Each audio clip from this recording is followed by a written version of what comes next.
Vladimir Putin recognized two regions of Ukraine as independent states. President Putin recognized. This is Vladimir Putin. President Putin is President Putin. Now Putin off. Vladimir Putin.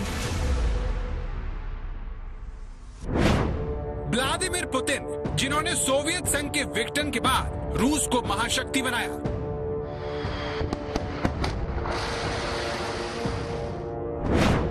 Vladimir Putin, जिनके हौसलों की तारीफ दुश्मन भी करते हैं। Yesterday, and there was a television screen, and I said, "This is genius." Putin declares a big portion of the Ukraine. Putin declares it as independent. Oh, that's wonderful. तैराकी करना हो, जिम में ट्रेनिंग हो, या फिर adventure, रूस के राष्ट्रपति के शौक दुनिया को चौंकाते रहे हैं, लेकिन इस बार पुतिन ने दुनिया की महाशक्ति अमेरिका और उसके 30 सहयोगी देशों को यूक्रेन के टुकड़े टुकड़े करके हैरान कर दिया। अमेरिका और पश्चिमी देश प्रतिबंधों की धमकी देते रह गए और पुतिन अपना काम कर गए। नतीजा, दुनिया पुतिन के तेवर से डरी हुई है, तो वहीं यूक्रेन सहमा हुआ है। सारी दुनिया में रूस के राष्ट्रपति का नाम गूंज रहा है, जो लेनिनग्राद की स्ट्रीट फाइट से सीख कर आया कि अगर लड़ाई तय है तो पहला पंच खुद मार। इसीलिए पुतिन अपने दुश्मन अमेरिका के करीब जाने की सजा के तौर पर यूक्रेन पर पहला वार कर चुके हैं और किसी भी कीमत पर पीछे हटने को तैयार नहीं है। Continue to deploy arms and weapons in Ukraine. It is time to demilitarize modern Ukraine, because this is the main factor, the only factor that can be observed. दुनिया भर में चर्चा हो रही है कि कैसे पुतिन ने बिना एक भी गोली चलाए अमेरिका और नाटो के खिलाफ पहला राउंड जीत लिया है। पुतिन का जोश हाई है और बाइडेन के पास कुछ कहने को बचा नहीं है।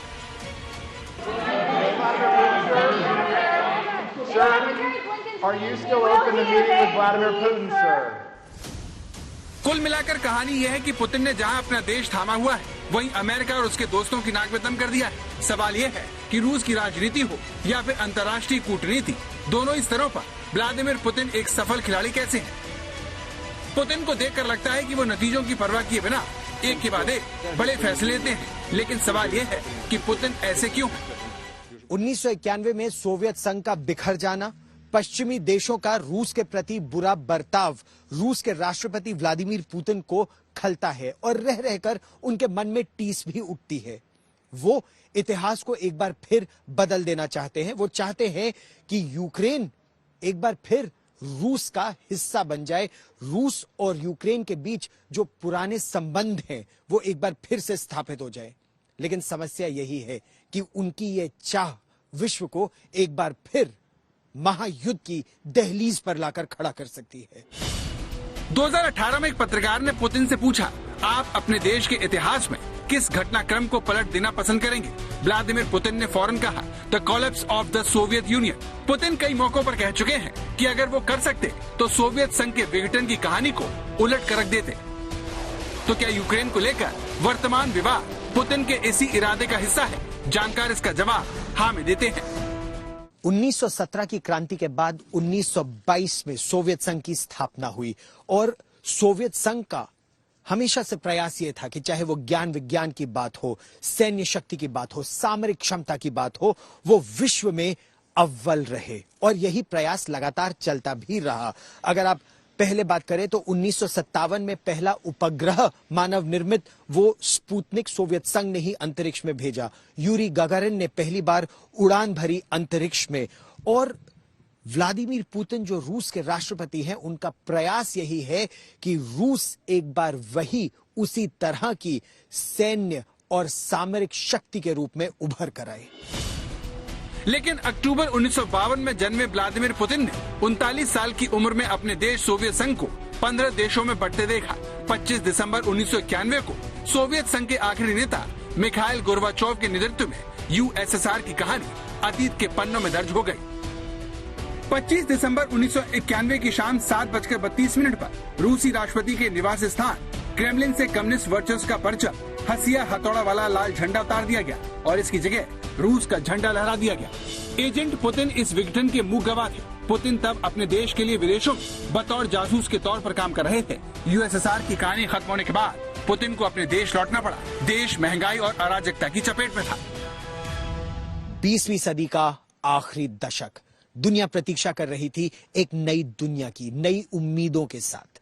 लेकिन जिस रूस के राष्ट्रपति व्लादिमीर पुतिन को आज कहा जा रहा है कि उन्होंने दुनिया को तीसरे विश्व युद्ध की दहलीज पर लाकर खड़ा कर दिया है, एक समय ऐसा भी था कि केजीबी के इस सुपर एजेंट को, जूडो कराटे के इस महा एक्सपर्ट को खर्चा चलाने के लिए टैक्सी भी चलानी पड़ी। इसके बाद रूस के पावर कॉरिडोर में पुतिन की एंट्री हुई। ये साल था 1998। पूर्व राष्ट्रपति और मिखाइल गोर्बाचोव के उत्तराधिकारी बोरिस येल्त्सिन को एक काबिल उत्तराधिकारी की तलाश थी जो पुतिन पर आकर खत्म हुई। इस तरह जिस व्लादिमीर पुतिन के पुरखे स्टालिन के रसोइये हुआ करते थे, वो 1999 में रूस के प्रधानमंत्री बन गए। पुतिन ने सत्ता में एंट्री के साथ ही रूसी संघ की विस्तारवादी नीति का पहला निशाना चेचन्या को बनाया।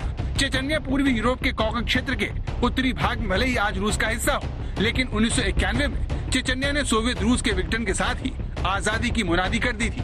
1994 में रूस और चेचन्या में पहली जंग हुई और 1996 में चेचन्या जीत गया। रूस भी चेचन्या को आजाद मुल्क की मान्यता दे चुका था, लेकिन पुतिन ने प्रधानमंत्री बनते ही चेचन्या पर निर्णायक हमला किया और 17,300 वर्ग किलोमीटर वाले इस मुस्लिम बहुल छोटे से देश को रूस में मिला लिया।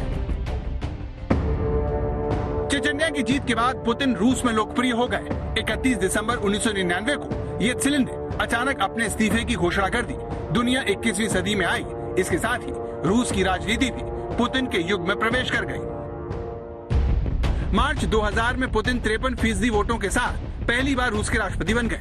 इसके 3 साल बाद पुतिन ने अपनी नजरें यूएसएसआर में रहे जॉर्जिया पर गड़ा दी, जहां अमेरिका की बढ़ती दखल को रोकने के लिए रूस ने असंतुष्टों को बढ़ावा दिया और 2008 में जॉर्जिया की केंद्रीय सरकार और वहां के 2 प्रांतों अब्खाजिया और दक्षिण ओसेशिया के बीच झगड़े की शुरुआत हो गई। पुतिन ने मौके का फायदा उठाकर दोनों प्रांतों को स्वतंत्र देश का दर्जा दे दिया। यही नहीं, इन दोनों राज्यों के साथ रूस ने सैन्य समझौता करके इनके क्षेत्र में अपना सैन्य अड्डा स्थापित कर लिया और अपने 4000 सैनिक वहां पर तैनात कर दिए। यानी जिसने भी रूस को आंख दिखाई, पुतिन ने या तो उसे अपने देश में मिला लिया या फिर उसे तोड़कर अपने पर निर्भर कर दिया।